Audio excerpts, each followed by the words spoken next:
Hey guys, welcome to another commentary done by FireXFred. This is going to be a PvP Protoss versus Protoss on Xel'Naga Caverns here. Our purple player, we have ROOTDdoRo. Purple Protoss down in the bottom left, and in the top right, we have our blue Protoss VTFuture. So this game is from one of the past TL Opens, one of the recent TL Opens. I got this replay off of TeamLiquid.net. Big shout out to Plexa, for one of the admins over there, for posting these replays. All nice and in a little pack that I could download and unload into my replay folder. Super easy. Very, very nice to have stuff like that when you want to shoutcast games like I do. So, VTFuture from the team VT. VT, I hadn't heard a lot about them until very recently, but they seem to be doing pretty well, playing in a lot of little tournaments here in North America, and of course, VT Spades actually is in Korea right now trying to qualify for Code A. VT Spades is over there with the manager, Lanier, I believe, VT Lanier. I think he was also trying to qualify, but he's just the manager and probably not hoping too much as far as qualifying for the Code A. But, you know, whatever. You can check out some interviews with them that Artosis did. They're on his channel, Artosis TV. And we see some scouts coming out, pretty much the same build. Let's check out the production tab. Yep, exactly the same build. In fact, very standard, 13 gateway, 14 assimilator, and then they should be getting pylons. Yep. ROOTDdoRo maybe having his build a little bit more refined, knowing exactly when he needs to get that pylon. But let's see what they're going to pump out with their first gateway, and that's going to be a little bit indicative of what they're going to do. Maybe not entirely. Definitely get that cybernetic score out first of all, which they both do. Still pumping out probes. This probe here from Future being a little bit annoying over here in ROOTDdoRo's mineral line. But let's talk about ROOTDdoRo for a second. He is on the Team Root, Clan Root, possibly, Team Clan, I'm not sure. But they are a very strong North American team, having, second and similar to going in, by the way, for ROOTDdoRo. Very strong team. They have people like QXE, Kiwikaki, Slush, Drewby, Cats, some pretty big names here in North America. So that is a very good team. Definitely looking forward to some of ROOTDdoRo's play. I've been watching a lot of his replays recently, actually, and they're very quite good.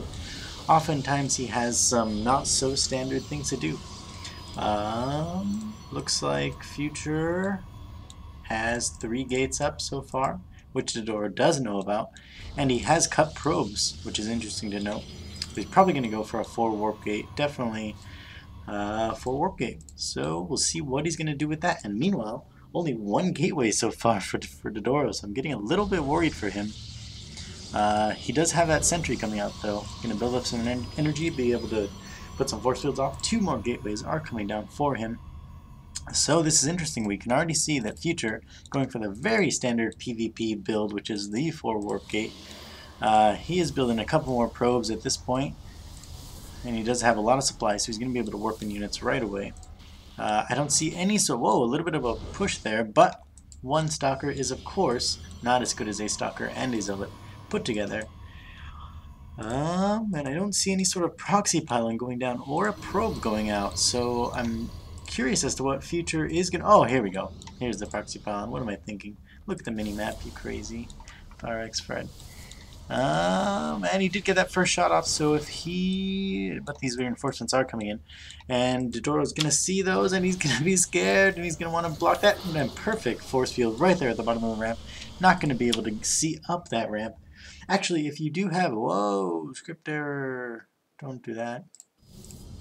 I don't think you guys can even see that, because I think Fraps just records my StarCraft screen, but I did get a script error.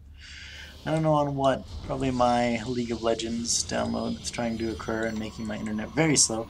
We see Future trying to push up here, but it's got, oh, perfect force field. See that? Can't even look up. Actually, not a perfect force field. Units can actually fit through there. That would have been very bad had Future just tried to push. But we do see this Immortal coming out now. The robotics facility was put down. along with these 3 gates, and we do see the robotics facility going down for Future now, so he's going to try and transition out of this 4-warp gate, and maybe probably tech to Colossus. I would expect that both players tech to Colossus. Actually, that's pretty standard in PvP, but we can see what they're going to do in just a second. An observer coming out, and I'm curious, is there an observer out on the field? No observer out yet for ROOTDdoRo, but soon probably he will be getting an observer, and he is searching for that proxy pylon. He probably did scout this. Let's take a look at his vision. Yeah, he did scout that proxy pylon, so he's going to be able to take it out very nicely with those 2 stalkers. And pushing just a little bit in the front just to keep Future on his toes. What now? Ooh, a Stargate coming down for ROOTDdoRo. That is very nice to see. Usually you would just see maybe this many units being pumped out and then immediately the robotics bay going down, just like we see VTFuture doing.